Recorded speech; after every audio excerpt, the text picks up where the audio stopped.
man. It just feel good, man. I'm just happy to be off paper. Finally, you know what I'm saying? Getting off this bull.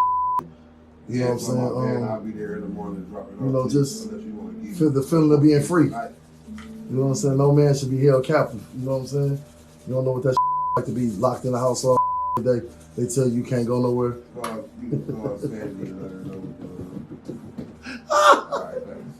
Yeah, man, I feel good, man. I ain't never accomplished nothing in my life. I ain't graduated high school. I ain't win no championship in basketball, and I love it. I ain't never won a championship. Like, when we'd be like, damn, we was at a school, you know what I'm saying, a joint, yeah. In prison, I won like 3 or 4 of them. I appreciate y'all tuning in too, man. And giving my ratchet ass chance after chance after chance. Y'all still be loving me. I appreciate that. I know I keep going to jail. Keep hurting people that love me. You know what I'm saying? People that believe in me. So I just want to tell y'all, I love y'all, man. My family, friends, exes, my girls, whatever, my homies. You know what I'm saying? My baby Gigi. I appreciate y'all. This is Shauna Roy, a 41-year-old mother of 2 from Saginaw, Michigan, whose dismembered remains would be discovered stuffed inside garbage bags in a bathtub. But before we get to that horrifying discovery, let me take you back to July 12th, because that's when her husband, fresh out of prison with 17 felony convictions, went on Facebook Live to brag about his newfound freedom while her body was already decomposing in their apartment. So y'all, I was bored. Up don't get mad because I won't be still. Yeah, I'm ADHD, How you tell an ADHD autistic to be still? The fuck? How can I be still? It hurts to be still. People like me, we hurt when we be still. It's like it's an ache. Like your body just be moving, man. You know what I'm saying? This is a razor blade. Okay, I'm gonna be still for that. I'm gonna be still for that. I don't want you to cut me. Roll down the passenger window and drop the gun outside the car. Before we go any further into this nightmare, we need to understand who Shauna really was.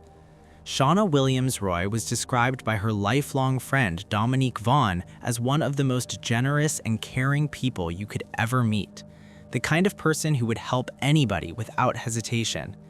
The two women had known each other for 30 years after meeting in 6th grade, and their friendship was so close that Shauna had served as a bridesmaid in Vaughn's wedding in 2021. Everyone who knew Shauna talked about her constant smile and her bubbly personality that could light up any room. She worked at Next Year Automotive to support her family, but she had much bigger dreams, opening an adult foster care facility in Saginaw to help less fortunate people. This wasn't just talk either, because she actively organized hat and glove giveaways for homeless people, making sure the most vulnerable members of her community were cared for during Michigan's brutal winters. As a mother, Shauna raised 2 sons aged 16 and 7 and had this beautiful habit of sending daily uplifting texts to loved ones, little messages to let them know she was thinking about them. In fact, the last time Vaughn saw Shauna alive was at dinner on July 7th, and just 5 days after that normal dinner with her best friend, Shauna stopped responding to messages completely, which immediately raised alarms for everyone who knew her. This was a woman who spent her entire life lifting others, and the man she married would destroy all of that in the most brutal way imaginable. We sit here and cuss women out, talk shit about y'all, put y'all through shit, and y'all go through this all day, be at them long-ass doctor's appointments all day, right? And all y'all want a nigga to do is come home and hold you at night. That's the only thing any woman in a relationship ever asked me to do. Tony, come home. Tony, come home. And now I see, I be thinking like, man, this bitch always want to fuck shit, want to hold on me and shit, want me to hold her and shit in the bed. Man, that woman been going through hell with these kids. And all she want me to do is hold her. So who was this man? Who was Tony Roosevelt Roy III? Well, Tony was born April 26, 1979, and he was a physically imposing figure who stood 6 feet 6 inches tall and weighed 270 pounds. But what really defined him was his extensive criminal record spanning decades, with Michigan Department of Corrections records showing aliases including Tree and numerous tattoos covering his body. Tony had at least 17 felony convictions, predominantly for violent offenses like armed robbery, assault with intent to rob while armed, kidnapping, weapons possession by a felon, and fleeing from police. In 2001 alone, he received multiple 8 to 20-year sentences for armed robbery, assault, and kidnapping, all from crimes committed in Washtenaw County.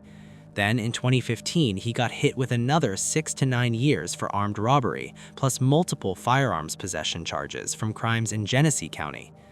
Even while locked up, he couldn't stay out of trouble, catching charges for contraband possession in prison in 2018.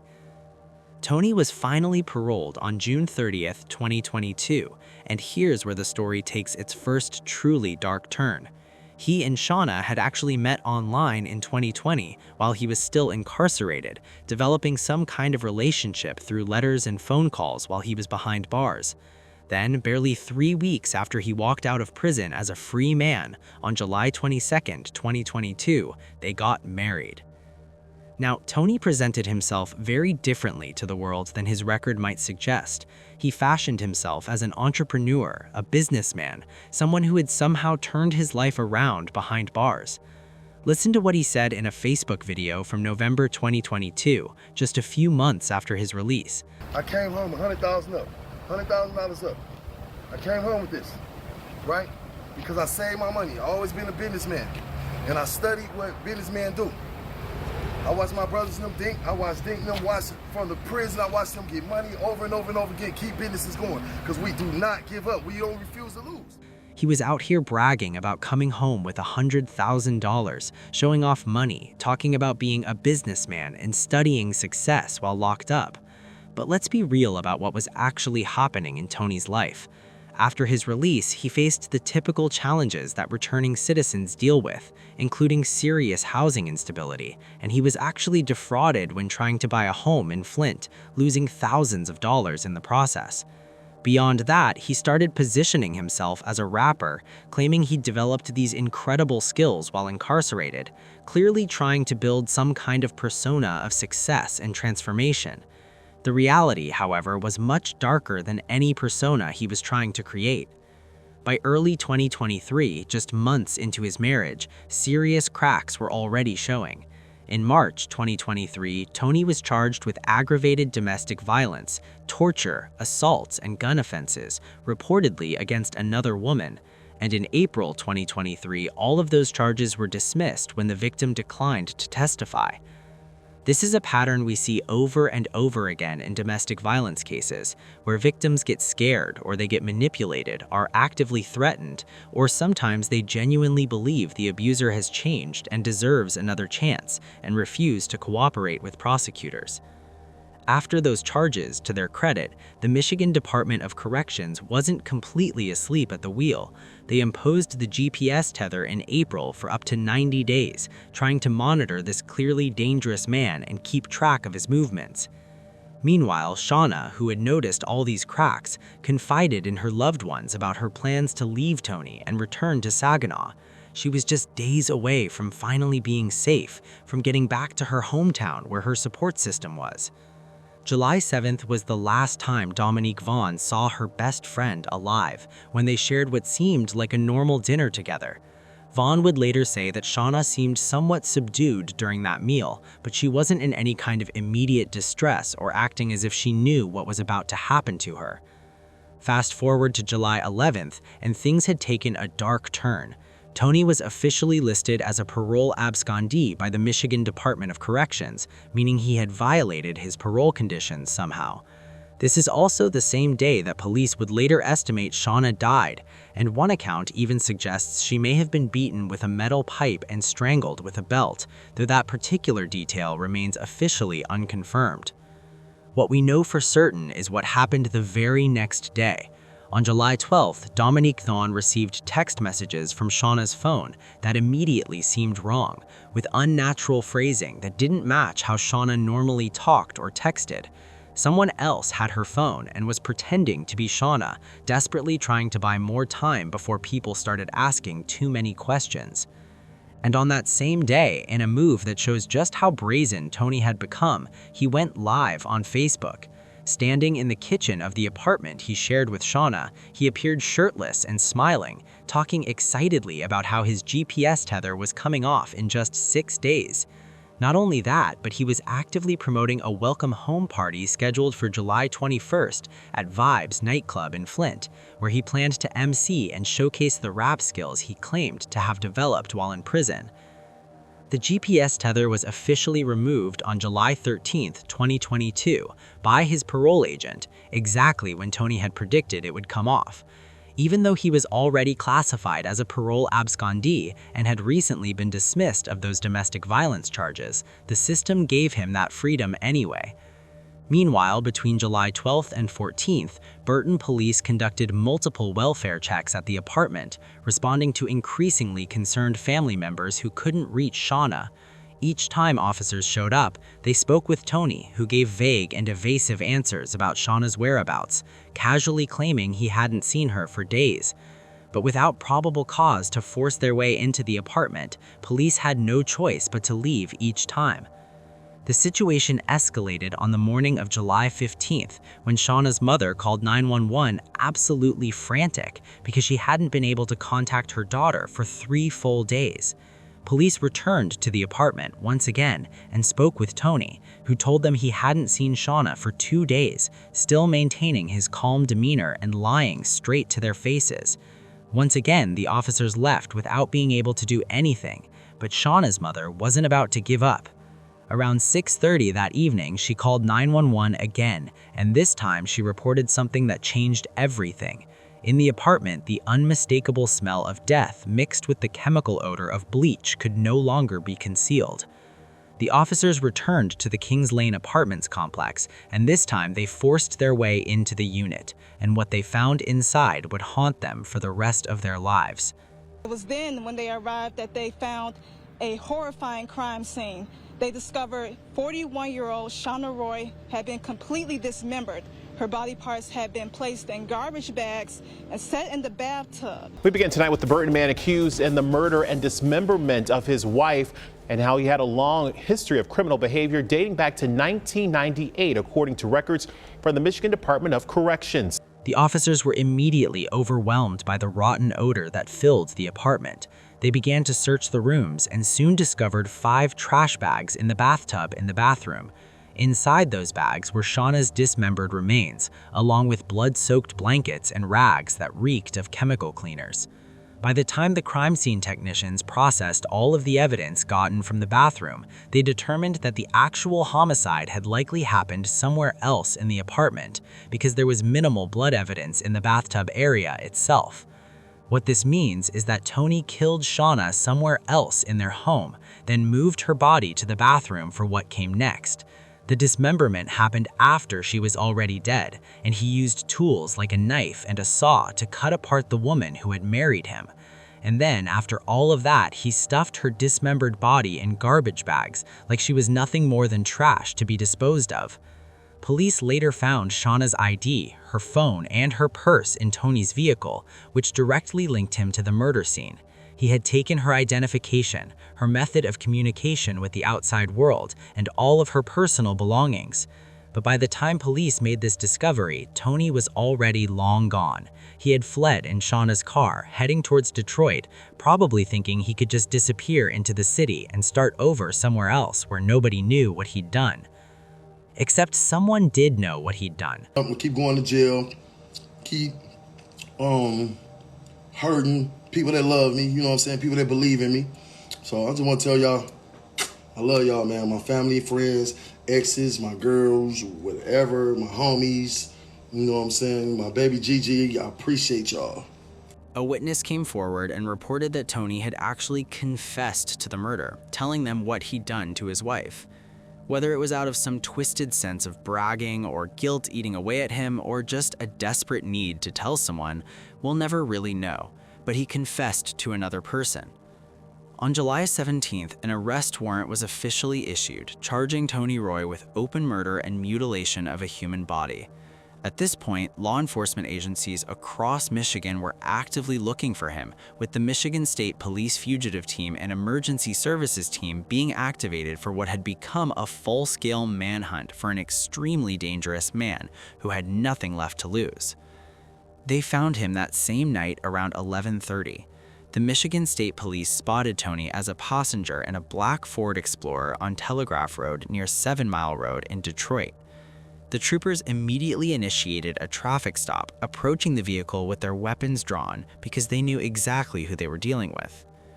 What happened next would be captured on body cameras and dashboard cameras. The officers ordered everyone in the vehicle to put their hands up, standard procedure for a high-risk stop like this one. The driver complied immediately, but Tony Roy had other plans entirely. He was holding a gun, and the first thing he did was put that gun to his own head, creating an instant hostage situation right there on a Detroit street at almost midnight. The troopers didn't back down from the situation, but they also didn't rush in recklessly. Instead, they called for backup, tried to de-escalate the tense standoff, and made it clear they wanted to take him alive if that was at all possible. But then, Tony did something that changed the entire dynamic of the situation. He moved the gun away from his own head and pointed it directly at the neck of the female passenger sitting next to him, essentially using her as a human shield between himself and the police. This woman, who would later tell investigators that she had no idea who Tony really was and had simply given him a ride, was now staring down the barrel of a gun held by a man who had already proven he was willing to kill women without hesitation. Roll down the passenger window and drop the gun outside the car.